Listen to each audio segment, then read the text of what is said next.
পারিবারিক সম্পর্কের বিষয়ে অবশ্যই শাকিব খান অতীতে একাধিকবার নিজের অবস্থান স্পষ্ট করেছেন।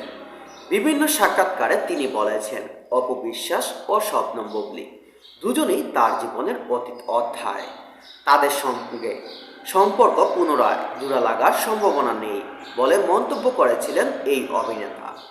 যদিও অপু বিশ্বাসের সঙ্গে বিচ্ছেদের বিষয়টি আনুষ্ঠানিকভাবে স্পষ্ট হলেও বুবলির সঙ্গে সংসারের বর্তমান অবস্থান নিয়ে এখনও ধোঁয়াশা রয়েছে।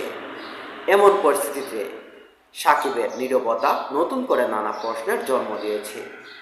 সাধ্য জন্ম নেওয়া কন্যা সন্তানকে ঘিরে কি বদলাবে তার অবস্থান, নাকি ব্যক্তিগত সম্পর্ক পুনরায় সমীকরণে আছেই থাকবে? এমন প্রশ্ন ঘুরপাক খাচ্ছে ভক্ত অনুরাগীদের মাঝে।